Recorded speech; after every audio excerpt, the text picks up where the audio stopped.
বাংলাদেশের জাতীয় মসজিদ বাইতুল মোকাররম। মসজিদটি রাজধানী ঢাকার প্রাণকেন্দ্র পল্টনে অবস্থিত।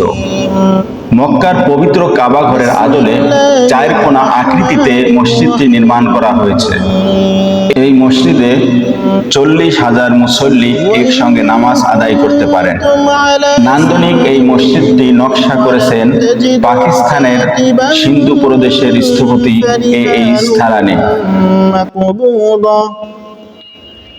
1959 সালে তৎকালীন পাকিস্তানের বিশিষ্ট শিল্পপতি লতিফ বাওয়ানি ও তার ভাতিজা ইয়াহিয়া বাওয়ানি বাইতুল মোকাররম মসজিদ সোসাইটি গঠন করে এই মসজিদ নির্মাণের প্রকল্প হাতে নিয়েছিলেন। 1960 সালের 27 জানুয়ারি আব্দুল লতিফ বাওয়ানি মসজিদ নির্মাণের ভিত্তিপ্রস্তর স্থাপন করেন। এর 2 বছর পর 1962 সালে মসজিদ নির্মাণের কাজ মোটামুটি শেষ হয়, তবে সম্পূর্ণ কাজ শেষ হতে 1968 সাল পর্যন্ত সময় লেগে যায়। বাইতুল মোকাররম মসজিদ প্রায় 8.5 একর জমির উপর নির্মাণ করা হয়েছে। 60-এর দশকের শুরুতে এই জায়গায় একটি বড় পুকুর ছিল। পুকুর ভরাট করার পর মসজিদের নির্মাণ কাজ শুরু হয়েছিল।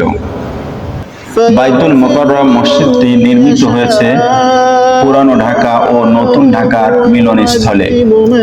মসজিদের মূল ভবনটি 8 তলা, যা মাটি থেকে 99 ফুট উঁচু। 8 তলা এই মসজিদের নিচ তলায় মার্কেট ও গুদাম ঘর রয়েছে।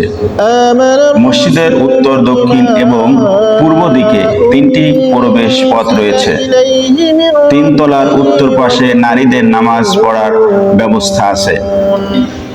সেখানে একসঙ্গে 1500 নারী নামাজ আদায় করতে পারে। বাইতুল মোকাররম মসজিদের নকশা বা স্থাপত্য শৈলীর মাঝে ভিন্ন ধরনের আকর্ষণ রয়েছে।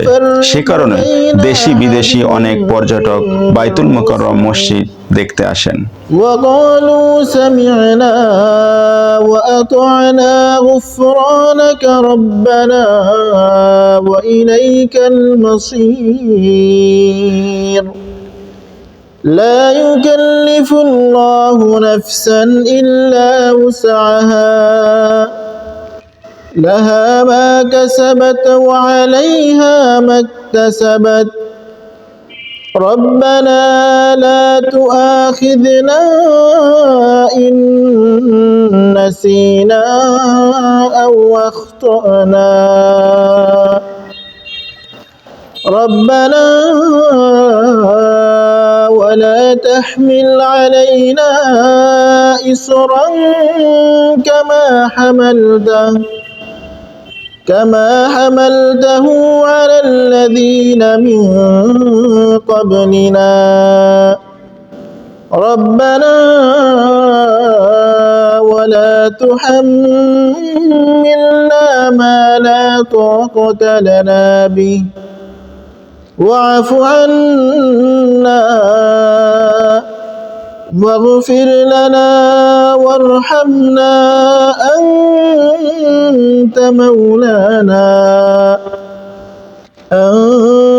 مولانا فانصرنا على القوم الكافرين